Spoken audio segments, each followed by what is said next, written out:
Hey, everybody, this is Steve Van Diest. I am co host of the Sharpen podcast. It's brought to you by Acumen. We are a business community of CEOs and owners looking to grow and get to the next level.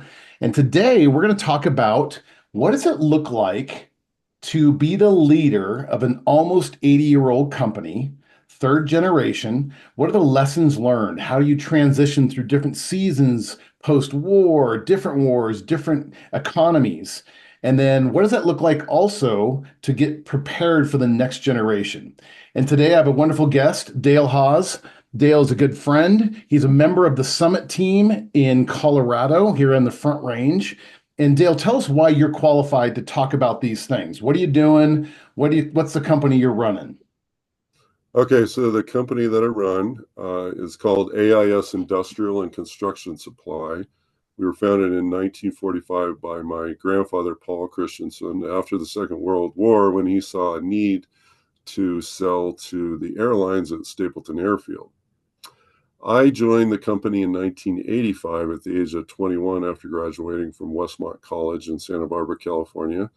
And I graduated with a degree in math. I didn't know what I was going to do. My brother, who was staying with me at the time in Santa Barbara, said, well, go work for Grandpa and get some experience in something. And I said, okay, that sounds good. So I contacted my grandfather, who was battling colon cancer at the time, and ran it by him. And he said, yeah, that'd be great. He had actually given to all of us grandkids a little bit of stock to try and entice somebody from my generation, the third generation, to come work at the company. So, and I was the only one that ever came and worked long term. All the other, my siblings and cousins, they've all worked here over the years, and I had worked here 2 years in high school. So started in 85, really had no concept other than having spent some time here before what the company did.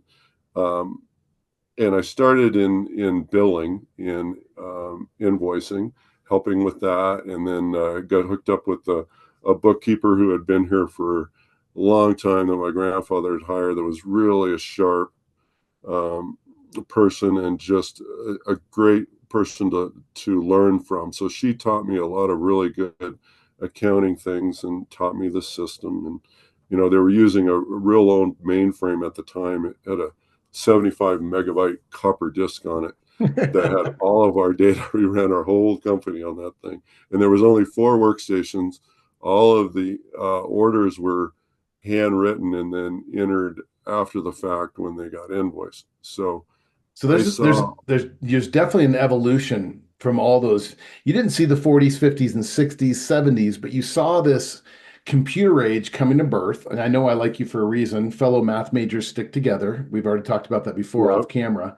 And you said early off camera that really you didn't spend a lot of time with Grandpa in the company. You were a golf caddy a couple summers and spent time with him.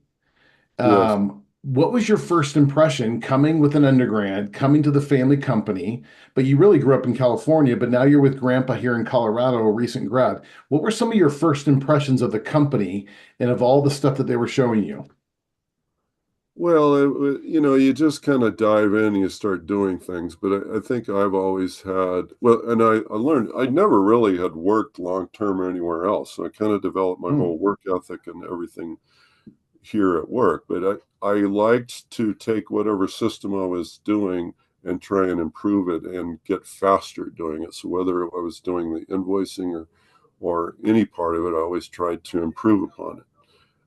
So I think that has been a philosophy I've held from pretty early on, is continuous improvement. Try and find a way to get better every day at what you do. It's daunting when you look at improving things, you know, in the company as a whole, but if you can break it up into small little chunks, then that makes it easier. So, but yeah, going back to the whole seeing all the technology change, I mean, we didn't even have a fax machine at that time. So I saw our first fax machine. I saw our first cell phone, the big brick phone. Mhm. Saw the advent of the PCs, and then we migrated from our mainframe computer onto using our same software that we had ended up going to. in a Windows environment. So then I was able to get exposure to PCs and all that had to offer. So I just kind of learned all this technology along the way as things kept changing within the industry. And then just the whole way that we sell kept changing too. Mhm. Yeah, because initially it was focused on the airport, and I remember flying into the airport probably around 93. Hmm. That old Stapleton Airport. I think shortly thereafter it was closed down. Right. Before we talk about even that transition of how the company started as airport and then the evolution, what were the leadership role changes? It was Grandpa first. It was Uncle Kobe second. For how long did Mhm. Kobe run the company? A couple years?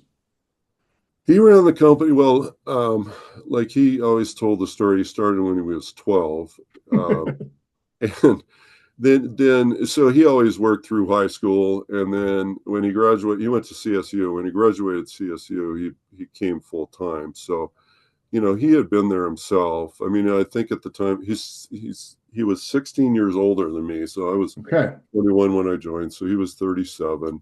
So you figure if he graduated college at 21 or so. He had already been there 16 years, Yeah. and with all the other times. So he had already been eh, running it and doing all the parts of it for 20 years or so when I started. When did you get thrust into CEO? How old were you? Well, I would have been that was 2005 when I got the CEO title. Okay. So that was 20. So I would have been in my 40s. I'm 61 now. So Okay. So you got definitely some time learning the company and the transition, working for Uncle Kobe. How did you see the company evolve from post World War II to now just everything changing in the 60s and really for you, 80s and 90s, and then your leadership role in the last 20 years almost? How have you yeah. seen the shift?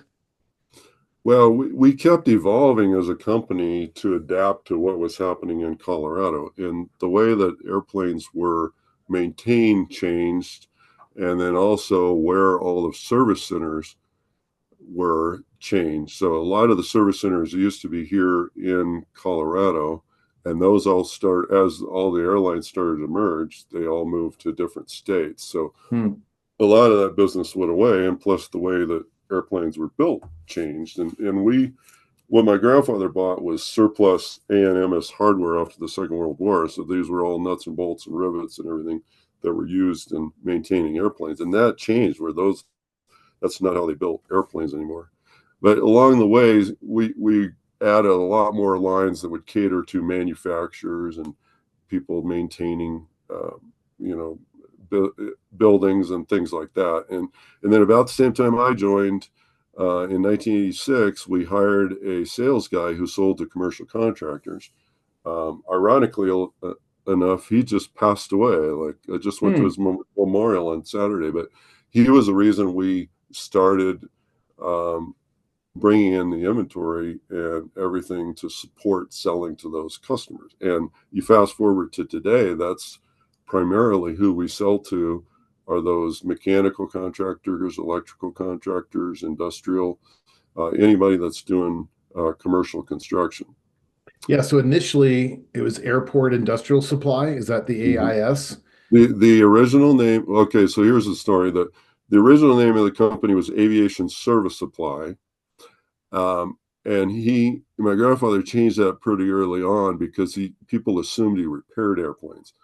So he changed it to Aviation Industrial Supply, and that's how he operated for um, probably of our 80 years, probably close to 50 of those was Okay. with that Aviation Industrial Supply. So most people who have known us for a long time know us as that.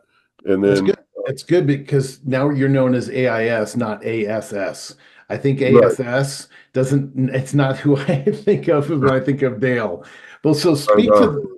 speak to speak to the value change because you've been at the helm for now almost 20 years. 40 Right. years, next year will be 40 years of the 80-year existence you've been working there. How have Yeah. you then taken, because you've got a deep kingdom soul. You've got a great love for business and people and your employees. You walk around AIS, you know people are loved by Dale. How did you evolve the values that birthed in the 40s that Uncle Kobe ran, but now it's your company. How have the values changed over the years? Well, I think all along, I knew that I wasn't going to be able to lead this company and to do the things that I needed to do and to grow as a leader without relying on God and without relying on my faith. And I think there were so many times I just reached the end of what I could do, and I had to say, God, I need your help. And there was a lot of prayer that went into what has happened over the years here, just for me personally, and just other people praying for the company. And we went through some really rough times too. That Yeah, we, give me an losing. example. Give me an example of when you really saw God move in your life as a leader in the marketplace at AIS. Do you have an example? When where Well, I can. the economy changed or something happened? Yeah, we had, for me as a young leader, I kind of had a catastrophic event where we had a sales manager that had worked for us since about, I think he started in about 1996 or so. And he left us in 2005. And I was, he kind of was doing all of the running, the heavy lifting of it, and I was just learning alongside him. But he was, you know, very charismatic and just really good Hmm. at sales and leading and everything. Um, and he left us to go to a different company, and I'm like, oh my gosh, how am I going to handle this? So I was thrust into more of a leadership role that I didn't really feel ready for yet, but God came alongside, and then thankfully I had a sales manager. Well, we had a salesman at the time working for us that said, "Hey, I'd like to step into that role," and his name's Herb, and he is really more of a hands-on guy. So he stepped in, and he just works really hard, and we started becoming profitable from 2005 Hmm. until now. And but I had to step into the role of doing a lot of things that were very stretching, as Yeah, far as being the leader that everybody came to, where before they were going to Mark. So, I was helping with other things more behind the scenes. So, I love it. um, a lot of the times that I've grown is just because you were thrust into it and you had to deal with it, whatever the situation was that you were given. You had to adapt and figure out a way to handle it. Well, it's that old math major problem solving. It's not just numbers problem solving, but it's people, situations, your industry changed, your name changed. I love the idea of we're having to adapt what actually Colorado needed. You weren't Right, forcing who you were when you took the helm. It's like, no, we have to actually respond. The airport's gone. The airplanes aren't being made the same way. We have to respond and change. Now, when you think forward, our days are 30 to 40 years left on this earth. When you start right, thinking forward to the fourth generation, what are some things you think about going, I want to instill this into the next generation that takes care of AIS? right. Well, my son Taylor has been here now. He's been working for us since he was um, well, he's been here about 9 years. So, and he's 27. So he was about 18 when he started. Yeah. And he's been learning, every part of the company. Worked in tool repair for a year, worked on the counter, worked in the warehouse. He's just done a lot of things. He's kind of gravitating more towards the um, operation side of things. But a lot of this, you impart knowledge and you impart the values of the company by living it and by exemplifying it. And I think that's the best way for somebody to absorb it, is just, working alongside, and you see how it's put into practice. You don't always do it right, but you try to always, base what you're doing on a certain core values. And we're part of AD affiliated distributors, which is probably the largest marketing group in our space. And one of the things that they do is they have chosen 34 fundamentals, just really good common sense things to base your daily work on, and how you operate your company. And we've adopted those as our own. We have them posted throughout the um, company. We have little pamphlets that we have Mhm. that you can carry in your back pocket to refer to them. We have them on our website with some pictures that I chose to kind of encapsulate each one of them. And then we also have these bracelets that we did for the top. We did a survey of what our top 10 fundamentals were. And so I chose two of the bracelets to wear. One of them was keep it fun. And then the other one is do what's best for others. And Hmm. it's part of our culture now too, like AD, is anytime we have a meeting, we always read that day's fundamental first and kind of Love it. reflect on it. So uh, that's really added another kind of structured way to instill values into the company. It's being part of that organization. That was an incredible way to learn too, is rubbing elbows as a young man. We joined AD in 99. And I was able to start going to the network meetings, and I was in there with guys that had been doing it for 30, 40 years and just Hmm. listen to them talk about all of the parts of this industry. And that's the way you learn it, is listening and absorbing it and building relationships. And that's what I'm hearing is it's like I heard early on when you were young, it was personal development. I tried all these different things in the company. It wasn't like Uncle Kobe or your grandpa sat you down and said, I'm sending you to this school or this training. It was, no, I'm learning by osmosis. I'm being around it. The company's evolving, but you were very curious and learning new technologies, new opportunities, changing the business. And then I'm seeing those same things in you as you think about the next generation heading to Taylor. I'm giving him the exposure. I'm imparting to him. I'm showing, being a loving example. Every time I've kind of seen you around AIS, you're around Taylor. It's out to Yeah, lunch with Taylor. You spend a lot of time with him. So you may say it's just happening, but I can see you're very intentional and you right. love him and you're wanting what's best for him. What's your biggest challenge right now that you have before you, and let's say the next quarter? What's your biggest challenge? Oh, just the evolving nature of the business that we operate in. I mean, the advent of Amazon and how Amazon is trying to take over every everybody's business, and they've gotten into the whole industrial supply Hmm. business, and we use them ourselves, and they're very. And we buy a lot of things off Amazon that we resell, and they just make it extremely easy. We all know that. So you're the end user, even if they're B2B, they now have an expectation for how quickly things can happen on the web and how business is transacted. So we are being viewed through that lens. It will even have customers come into the front counter and show us their phone and say, "Hey, Amazon has it for this. Will you match the price?" So you have to continue to learn how to espouse your value proposition and Wow. say, "Well, we're providing all these other things. We sell on terms. We have deliveries. We have 50,000 square feet full of warehouse, full of product." I mean, Amazon's Yep. never going to be able to duplicate the the type of really fine-tuned inventory we have that caters to the commercial contractor. But And that's it what is just the changing way that everybody does business, consolidation of all of our competitors, and the independent guys is probably the fiercest ones that we compete against. The other ones like ourselves, and we compete yeah. against Granger, Home Depot. It's just a plethora of people we compete against. So that's Well, biggest challenge.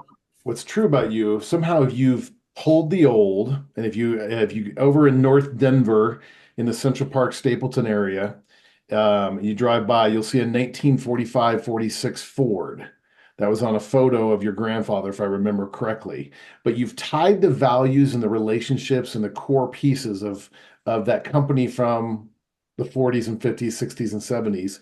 And you've actually kept some of that, the care of people, the service, the quality. But you're also moving yourself in technologically into a new world. And so I really appreciate that transition. And as you transition to your son in the next 20 so years, whenever that's going to be, on a personal note, how are you staying challenged, sharpened, and inspired? Well, you get asked that question, and probably once you reach a certain age, that people are asking you what is a piece of advice you would give people, and I think it kind of coalesced for me recently that um, do things that scare you, Mm. And, as a young person coming in, you need to scare yourself earlier. I think that I was tentative a lot early on, and I would have been better served to have pushed myself a little more early on. But you need to have a mentor or somebody that's come alongside and showing you how to do that. So, but I'm trying to push myself and do things that scare me now. One of the things that I've done is I joined the board of STAFTA, which is a trade association that we belong to that works kind of in conjunction with AD. It's more of a product trade show, but then it has just a lot of other benefits for people that sell into the construction trades. And once you get on the board, if you show that you're passionate for the organization, you might get asked to be vice president. And I was asked to be vice president, and then once you're vice president, you become president, and you get your picture on the front of a magazine, and then you're the president, you're the guy for the year. You have to write a monthly newsletter. You have to start giving speeches in front of people at the staff to general session. So, and that's all, like anybody, public speaking is probably one of the things that everybody is fearful about, that you have to practice and flex your muscles to do. So I am forcing myself to do that. I love And it. I think that is the way, even at age 61, that I'm pushing myself. I love it. Well, how do we find you? Are you on the internet webs and that world? Have you guys Yeah, over there? the best place to go is to our website, which is aisind.com. And we have a lot of information about who we are as a company. You can read our history there.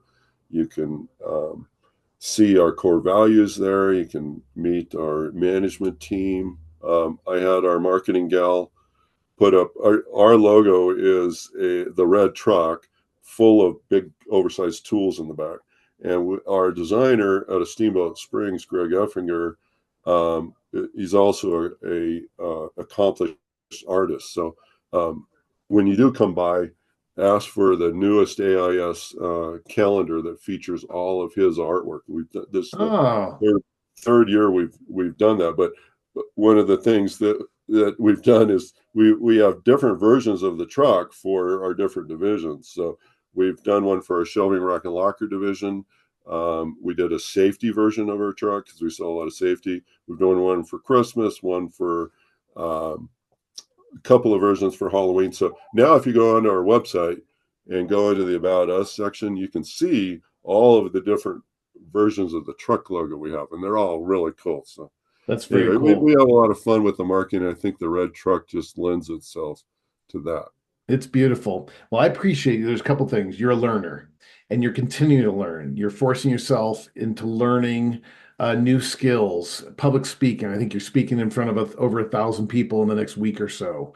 And that shows in the value of how AIS has changed and how it's still a force. It's still a go-to by many in the trades. And so I appreciate you there. I appreciate you putting your values into taking care of the next generation as well. The company is going to last because of who you are these last 40 years. And so thank you so much for being a guest. If you're listening, you're going, what is this Acumen thing? Dale's part of a team of another 12 CEOs, and they're helping challenge, sharpen, and encourage each other. Visit our website. It's www.acumenimpact.com. Check out, we've got teams in the Front Range, Colorado, as well as in Kansas City, and starting now fresh in Phoenix. So look for upcoming events and resources, ebooks. We're here to help sharpen you, challenge you, and inspire you. Thanks, Dale. Thank you, Steve.